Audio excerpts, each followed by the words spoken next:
Baiklah, di sini saya akan menjelaskan tentang pengertian dan hakikat pengelolaan pembelajaran. Yang pertama, saya akan menjelaskan tentang pengertian pengelolaan pembelajaran.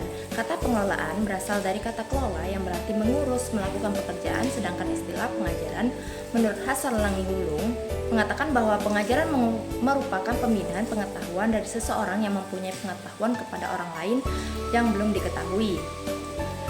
Dengan demikian, pengelolaan pengajaran diartikan mengacu pada suatu upaya untuk mengatur, memanajemen, mengendalikan aktivitas pengajaran berdasarkan konsep-konsep dan prinsip-prinsip pengajaran untuk menyukseskan tujuan pengajaran agar tercapai secara lebih efektif, efisien, dan produktif yang diawali dengan penentuan strategi dan perencanaan, diakhiri dengan penilaian, dan dari penilaian akan dapat dimanfaatkan sebagai feedback bagi perbaikan pengajaran yang lebih lanjut.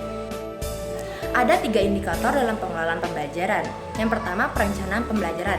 Nah, perencanaan pembelajaran adalah menyeleksi dan menghubungkan pengetahuan, fakta, imajinasi, dan asumsi untuk masa yang akan datang dengan tujuan memvisualisasi dan memformalisasi hasil yang diinginkan. Nah, urutan kegiatan yang diperlukan dalam batas-batas yang dapat diterima yang akan digunakan dalam menyelesaikan dalam konteks pembelajaran. Yang kedua adalah pelaksanaan pembelajaran. Pelaksanaan pembelajaran adalah interaksi guru dengan murid dalam rangka menyampaikan bahan interaksi pembelajaran kepada siswa dan untuk mencapai tujuan pembelajaran.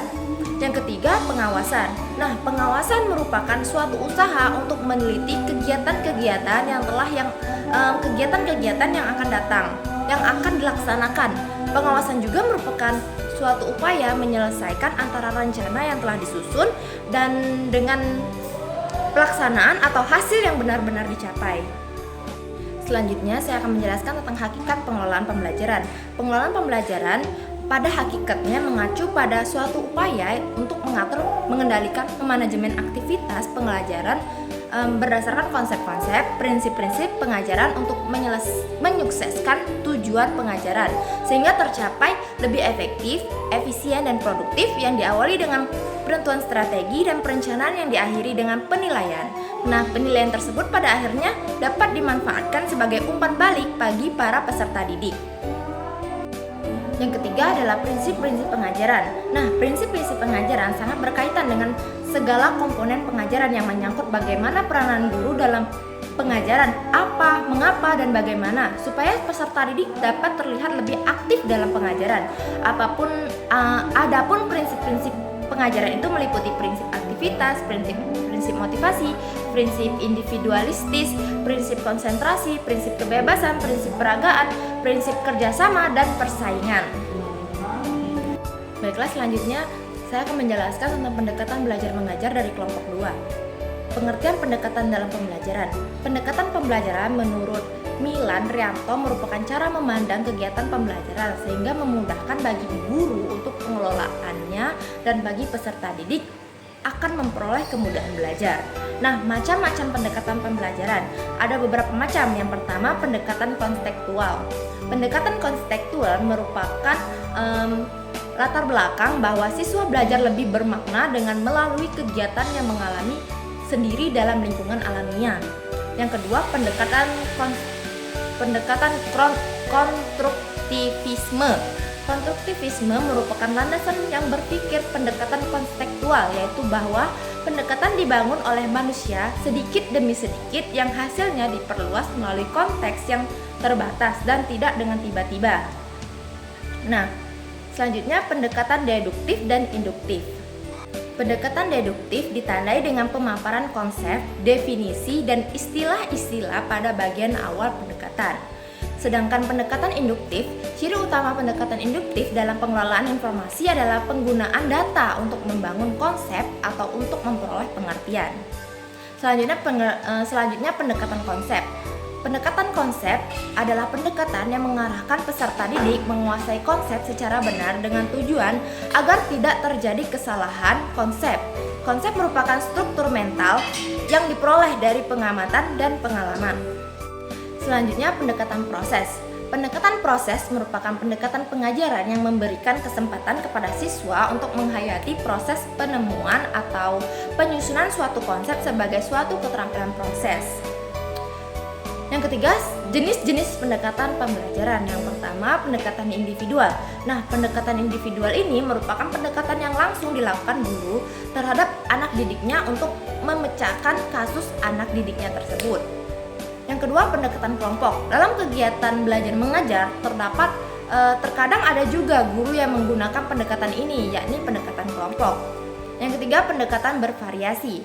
Permasalahan yang dihadapi oleh setiap anak didik bervariasi, maka pendekatan yang digunakan pun akan lebih tepat dengan menggunakan pendekatan bervariasi pula. Selanjutnya, pendekatan edukatif. Apapun yang guru lakukan dalam pendidikan dan pengajaran dengan tujuan untuk mendidik, bukan karena motif-motif lain seperti karena dendam, karena gengsi, karena ingin ditakuti dan sebagainya. Selanjutnya yang terakhir, pendekatan keagamaan. Pendekatan dan pelajaran di sekolah tidak hanya memberikan satu atau dua macam mata pelajaran, tetapi terdiri dari berbagai banyak mata pelajaran. Baiklah, selanjutnya adalah fungsi pendekatan dalam pembelajaran. Fungsi pendekatan bagi suatu pembelajaran adalah sebagai pedoman umum dalam menyusun langkah-langkah metode pembelajaran yang akan digunakan, memberikan garis-garis rujukan untuk perancangan pembelajaran, menilai hasil-hasil pembelajaran yang telah dicapai. Dan tujuan pendekatan pembelajaran ini bertujuan dari pendekatan pembelajaran mencapai hasil pendidikan yang efektif. Dan ada beberapa tujuan pendekatan pembelajaran beserta referensinya: meningkatkan pemahaman pendekatan pembelajaran bertujuan untuk memastikan bahwa siswa benar-benar memahami materi yang diajarkan, mengembangkan keterampilan kritis, untuk memastikan bahwa siswa itu benar-benar memahami materi. Tujuan pentingnya adalah mengembangkan kemampuan siswa dalam berpikir kritis, menganalisis, dan mengevaluasi informasi. Menggalakkan pembelajaran seumur hidup, pendekatan pembelajaran harus merangsang minat dan mengembangkan keterampilan kolaborasi siswa sehingga mereka dapat bekerja sama dengan orang lain secara efektif.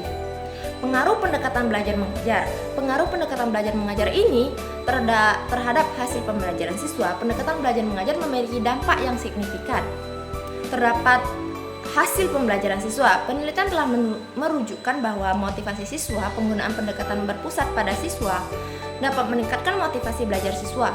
Pemahaman lebih baik, pendekatan yang aktif seperti pembelajaran berbasis proyek telah terbukti membantu siswa memahami materi secara lebih mendalam. Keterampilan pemecahan masalah, pendekatan berbasis masalah dapat membantu siswa dalam mengembangkan keterampilan pemecahan masalah yang lebih baik. Selanjutnya yang terakhir, pendekatan pembelajaran aktif merupakan salah satu dari pendekatan pembelajaran yang berhubungan dengan modal belajar.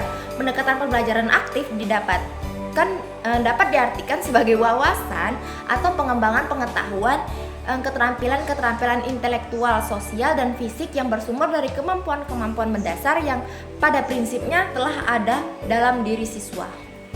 Baiklah, selanjutnya adalah metode belajar mengajar dari kelompok 3. Pengertian metode pembelajaran. Metode berasal dari bahasa Latin metodos yang artinya jalan atau cara. Akan tetapi menurut Robert Ulrich, istilah metode berasal dari bahasa Yunani meta ton odon yang artinya berlangsung menurut cara yang benar. Metode pembelajaran merupakan sebuah cara yang digunakan guru untuk melaksanakan rencana, yaitu mencapai tujuan pembelajaran yang sudah disusun dalam bentuk kegiatan nyata atau praktis. Nah, faktor-faktor yang mempengaruhi metode pembelajaran ini yang pertama adalah anak didik. Anak didik adalah manusia berpotensi yang menghajatkan pendidikan. Di sekolah, gurulah yang berkewajiban mendidiknya. Yang kedua adalah tujuan. Adalah sasaran yang dituju dari setiap kegiatan belajar mengajar. Tujuan dalam berpendidikan dan pengajaran ada berbagai jenis. Ada tujuan instruksional, tujuan kurikuler, tujuan instruksional, dan tujuan pendidikan nasional. Metode yang dipilih guru harus sejalan dengan taraf kemampuan anak didik dan sesuai dengan tujuan yang telah ditetapkan. Yang ketiga adalah situasi. Situasi, kegiatan belajar mengajar yang guru ciptakan tidak selamanya sama dan dari hari ke hari. Guru harus memilih metode pembelajaran yang sesuai dengan situasi yang diciptakan. Yang ketiga adalah fasilitas. Fasilitas merupakan hal yang mempengaruhi pemilihan dan penentuan metode pembelajaran. Fasilitas adalah kelengkapan yang menunjang belajar anak didik di sekolah. Yang terakhir adalah guru. Setiap guru mempunyai kepribadian yang berbeda. Latar pendidikan guru diakui mempengaruhi kompetensi. Kurangnya penguasaan terhadap berbagai jenis metode menjadi kendala dalam memilih dan menentukan metode. Selanjutnya, syarat-syarat metode pembelajaran. Menurut Ahmad, syarat-syarat yang harus diperhatikan dalam penggunaan metode pengajaran adalah metode mengajar harus dapat membangkitkan motif, minat, atau gairah belajar siswa. Metode mengajar harus dapat menjamin perkembangan kegiatan kepribadian siswa. Metode mengajar harus dapat memberikan kesempatan bagi siswa untuk mewujudkan hasil karya. Metode mengajar harus dapat merangsang kegiatan siswa untuk belajar lebih lanjut, melakukan eksplorasi dan inovasi. Metode mengajar harus dapat mendidik murid dalam teknik belajar sendiri dan cara memperoleh pengetahuan melalui usaha pribadi. Metode mengajar harus dapat meniadakan penyajian yang bersifat verbalitas dan menggantikannya dengan pengalaman atau situasi yang nyata dan bertujuan. Metode mengajar harus dapat menanamkan dan mengembangkan nilai-nilai dan sikap-sikap utama yang diharapkan dalam kebiasaan cara bekerja yang baik dalam kehidupan sehari-hari. Nah, kedudukan metode belajar mengajar yang pertama, metode sebagai alat motivasi ekstrinsik. Metode ekstrinsik merupakan menurut Jamarah adalah motif-motif yang aktif berfungsinya karena ada rangsangan dari luar. Karena itu, metode berfungsi sebagai alat perangsang dari luar yang dapat membangkitkan belajar seseorang. Bila seseorang guru hanya menggunakan satu metode, anak didik akan terlihat kurang bergairah dalam belajar, kejenuhan dan kemalasan tampak dalam kegiatan belajar. Ini berarti metode tidak dapat difungsikan sebagai alat ekstrinsik dalam pembelajaran. Oleh karena itu, penggunaan metode yang bervariasi dapat dijadikan sebagai alat motivasi ekstrinsik dalam pembelajaran sekolah. Yang kedua, metode sebagai strategi pengajaran. Dalam kegiatan belajar mengajar, tidak semua anak didik mampu berkonsentrasi dalam waktu yang relatif lama. Daya serap setiap anak didik berbeda-beda. Faktor yang intelijensi mempengaruhi daya serap anak didik. Oleh karena itu, diperlukan strategi pembelajaran yang tepat. Yang ketiga adalah metode sebagai alat yang mencapai tujuan. Tujuan adalah suatu cita-cita yang akan dicapai dalam proses pembelajaran yang memberikan arah kemana proses pembelajaran akan dibawa. Tujuan dari proses pembelajaran ini tidak akan tercapai apabila komponen-komponen lainnya tidak diperhatikan. Salah satu komponennya adalah metode. Dengan memanfaatkan metode sebaik-baiknya, tujuan pembelajaran yang akan dicapai. Selanjutnya adalah macam-macam metode. Yang pertama adalah metode ceramah. Ceramah adalah suatu cara yang digunakan oleh guru untuk menyampaikan informasi kepada para pendengar di suatu ruangan di mana komunikasi yang terjadi hanya searah.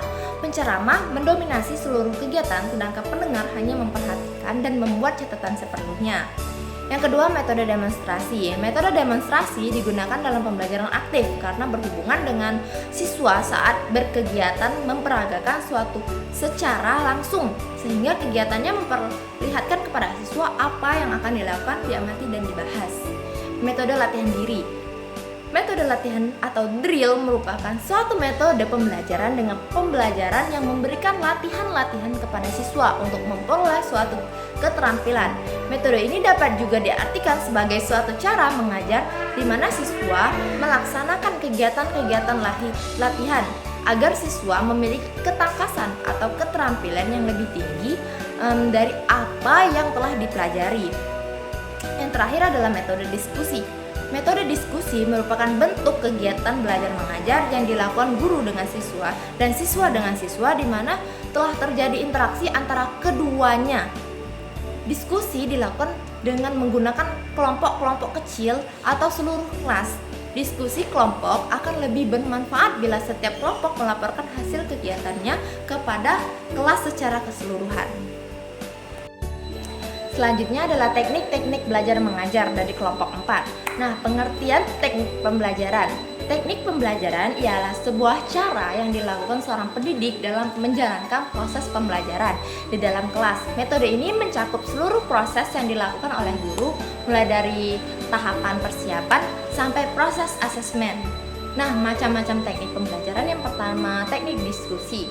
Teknik diskusi adalah satu teknik belajar mengajar yang dilakukan oleh seorang guru di sekolah, yang dimana di dalam teknik ini terjadi proses interaksi antara dua atau lebih individu yang terlibat, saling tukar menukar pengalaman, informasi, memecahkan masalah, dapat juga semuanya aktif, tidak ada yang pasif sebagai pendengar.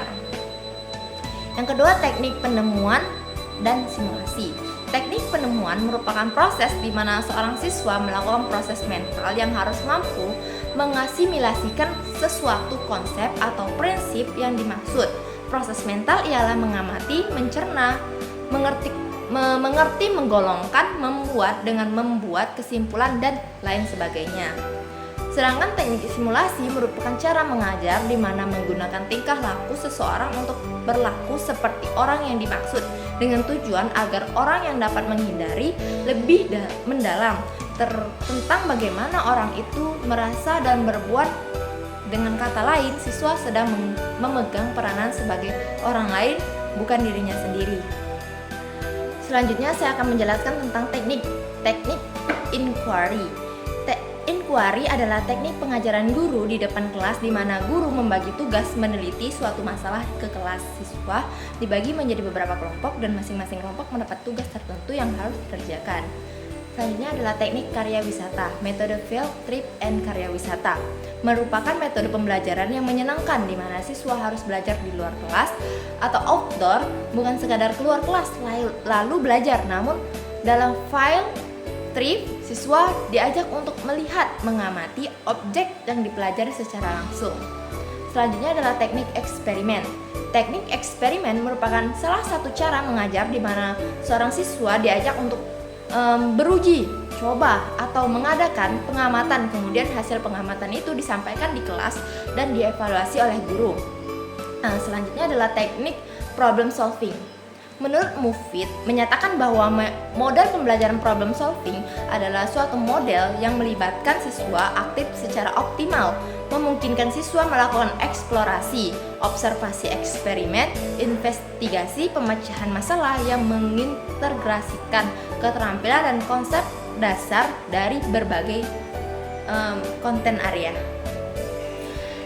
Baiklah, selanjutnya saya akan menjelaskan faktor yang mempengaruhi keberhasilan belajar mengajar dari kelompok 5. Salah satu faktor yang mempengaruhi belajar adalah faktor internal. Faktor internal memiliki beberapa aspek, diantaranya seperti aspek fisiologis atau aspek psikologis. Dalam aspek psikologis terdapat minat belajar. Secara sederhana, minat berarti kecenderungan dan kegairahan yang tinggi atau keinginan yang besar terhadap sesuatu. Minat tidak termasuk istilah populer dalam psikologi karena ketergantungannya yang banyak pada faktor-faktor internal lainnya seperti pemusatan perhatian, keingintahuan, motivasi, dan kebutuhan. Nah, faktor internal ini berarti minat belajar siswa dipengaruhi oleh keadaan siswa itu sendiri. Nah, ada beberapa faktor yang mempengaruhi keberhasilan dalam belajar yang membedakannya seperti faktor internal. Faktor internal tadi yang sudah saya jelaskan, yakni kondisi jasmani atau rohani dalam diri siswa itu sendiri. Yang kedua adalah faktor eksternal. Nah, faktor eksternal ini yakni kondisi lingkungan yang di sekitarnya seperti siswa itu dipengaruhi oleh masyarakat atau lingkungan yang ada di sekitar mereka seperti keluarga, teman, semuanya yang ada di luar sekitar mereka bisa mempengaruhi faktor eksternal dalam keberhasilan belajar mengajar. Selanjutnya adalah faktor pendekatan pembelajaran. Nah, yakni jenis upaya belajar siswa yang meliputi strategi dan metode yang digunakan siswa untuk melakukan kegiatan pembelajaran materi-materi pembelajaran. Selanjutnya adalah pengembangan dan pemanfaatan strategi belajar mengajar dari kelompok 6. Nah, pengertian strategi pembelajaran dalam pembelajaran adalah cara untuk menyeleksi serta mengurutkan proses belajar atau kegiatan pembelajaran dalam suatu lembaga pendidikan. Macam-macam strategi pembelajaran. Yang pertama adalah strategi pembelajaran problem-based learning. Nah, strategi pembelajaran problem-based learning menawarkan kebebasan siswa dalam proses pembelajaran. Rusmono mengatakan bahwa dalam strategi pembelajaran problem-based learning, siswa diharapkan untuk terlibat dalam proses penelitian dan mengharuskan mengidentifikasi permasalahan, mengumpulkan data, menggunakan data tersebut untuk pemecahan masalah. Oleh karena itu, dengan menggunakan strategi pembelajaran problem-based learning, siswa akan dihadapkan pada permasalahan dalam proses pembelajaran. Selanjutnya adalah strategi pembelajaran active learning. Pembelajaran active learning adalah suatu proses pembelajaran dengan maksud untuk memperdayakan peserta didik agar belajar dengan menggunakan berbagai cara atau strategi secara aktif.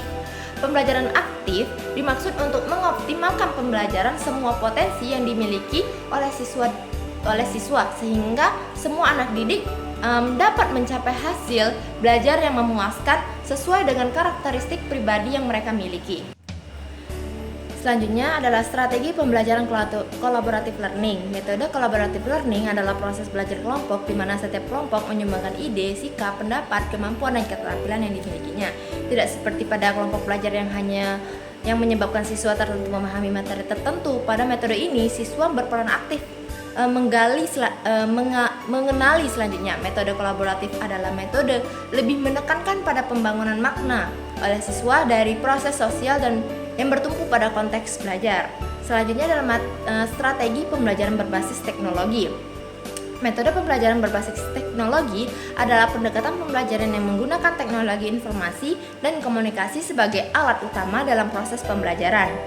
Selanjutnya adalah strategi pembelajaran inquiry. Strategi pembelajaran inquiry merupakan strategi pembelajaran yang memberikan kesempatan kepada siswa untuk menemukan informasi dengan atau tanpa bantuan guru. Strategi inquiry adalah rangkaian kegiatan pembelajaran yang menekankan pada proses berpikir secara kritis dan analitis untuk mencapai dan menemukan sendiri jawaban dari suatu masalah yang dipertanyakan. Selanjutnya adalah strategi question student have. Metode ini menggunakan sebuah teknik untuk mendapatkan partisipasi siswa melalui tulisan. Hal ini sangat baik digunakan pada siswa yang kurang berani mengungkapkan pertanyaan, keinginan, dan harapan-harapan melalui percakapan. Selanjutnya adalah pengembangan strategi pembelajaran. Nah, pengembangan strategi pembelajaran adalah suatu proses yang melibatkan perencanaan, implementasi, dan evaluasi sebagai metode pendekatan yang digunakan dalam proses pembelajaran untuk mencapai tujuan pembelajaran yang telah ditetapkan. Strategi pembelajaran yang efektif membantu siswa memahami dan menguasai materi pembelajaran dengan lebih baik. Selanjutnya adalah manfaat strategi pembelajaran. Strategi pembelajaran adalah pendekatan atau metode yang digunakan oleh guru atau instruktur dalam menyampaikan materi pelajaran kepada siswa. Tujuannya adalah untuk meningkatkan pemahaman, retensi, dan keterlibatan siswa dalam pembelajaran. Selanjutnya adalah variasi mengajar dalam pembelajaran dari kelompok 7. Pengertian variasi mengajar dalam pembelajaran. Variasi mengajar dalam pembelajaran yaitu sebuah proses perubahan kegiatan yang dilakukan oleh guru atau pendidik dalam konteks proses interaksi belajar mengajar dari beberapa sumber yang ditemukan. Bahwasanya variasi mengajar ini dapat membantu meningkatkan motivasi belajar siswa dan memudahkan guru dalam menyampaikan materi pembelajaran. Selanjutnya adalah tujuan manfaat variasi mengajar dalam pembelajaran. Tujuan variasi mengajar dalam pembelajaran yang pertama, tujuannya adalah mengadakan variasi mengajar dalam pembelajaran secara umum adalah untuk meningkatkan perhatian siswa dalam belajar, meningkatkan motivasi dan rasa ingin tahu siswa, menumbuhkan sikap positif terhadap guru dan memelihara cara belajar yang sesuai agar menjadi efektif dan efisien. Adapun tujuan proses variasi mengajar dalam pembelajaran ini yaitu menumbuhkan perhatian dan minat peserta didik agar belajar lebih baik.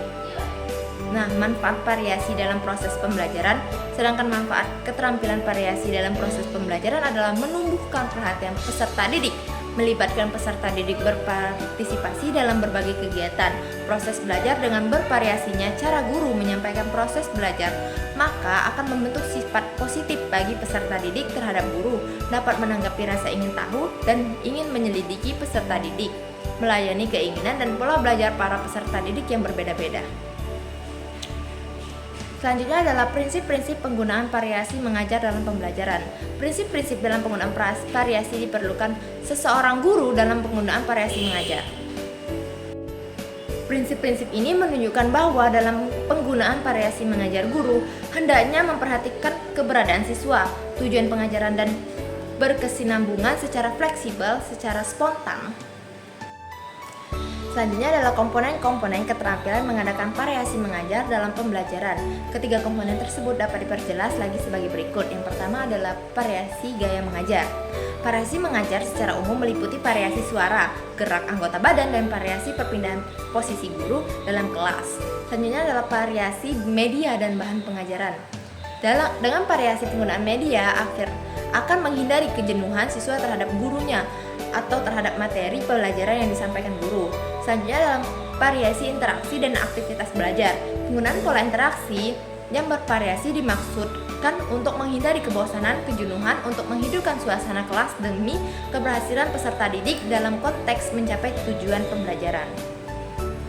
Selanjutnya adalah pengelolaan kelas dari kelompok 8. Yang pertama adalah pengertian pengelolaan kelas. Pengelolaan kelas adalah upaya yang dilakukan oleh guru dalam mencapai dan mempertahankan serta mengembangkan tumbuh motivasi belajar untuk mencapai tujuan yang telah ditetapkan. Selanjutnya adalah tujuan pengelolaan kelas. Tujuan pengelolaan kelas untuk menciptakan dan menjaga kondisi kelas agar kegiatan belajar mengajar dapat berlangsung dengan baik sesuai dengan sasarannya. Yang ketiga adalah prinsip-prinsip pengelolaan kelas. Prinsip-prinsip pengelolaan kelas yang dikemukakan oleh Jamara yang dikutip oleh Afriza adalah sebagai berikut. Hangat dan antusias. Hangat dan antusias merupakan salah satu prinsip yang diperlukan dalam proses belajar dan mengajar. Yang kedua adalah tantangan penggunaan kata-kata. Tindakan cara kerja atau bahan-bahan yang menentang akan meningkatkan gairah siswa untuk belajar sehingga mengurangi kemungkinan munculnya tingkah laku yang menyimpang.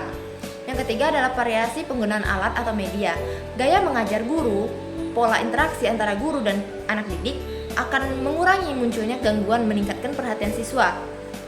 Yang keempat adalah keluasan tingkah laku guru untuk mengubah strategi pengajar dapat mencegah kemungkinan munculnya gangguan siswa serta menciptakan iklim belajar mengajar yang efektif. Selanjutnya adalah menekankan pada hal-hal yang positif pada pemusatan perhatian pada hal-hal yang negatif. Selanjutnya menanamkan disiplin. Dari tujuan akhir dari pengelolaan kelas adalah anak didik mengembangkan disiplin.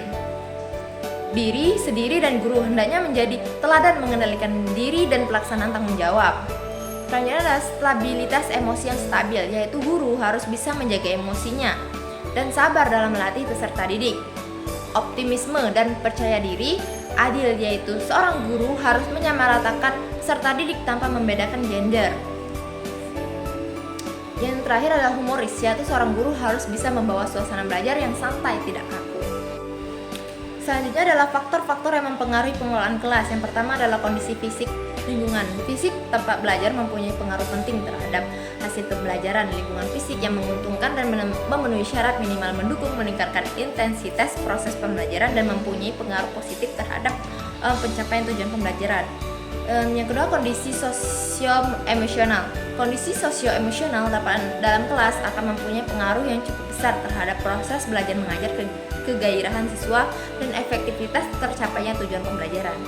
Selanjutnya adalah kondisi organisasional. Yang terakhir, kegiatan rutin yang secara organisasional dilakukan baik tingkat kelas maupun tingkat sekolah akan dapat mencegah masalah pengelolaan kelas dengan kegiatan rutin yang telah diatur secara jelas dan telah dikomunikasikan kepada semua siswa secara terbuka sehingga jelas pula bagi mereka akan menyebabkan tertanamnya pada diri setiap siswa kebiasaan yang baik. Baiklah, itu saja yang dapat saya sampaikan. Terima kasih. Wassalamualaikum warahmatullahi wabarakatuh.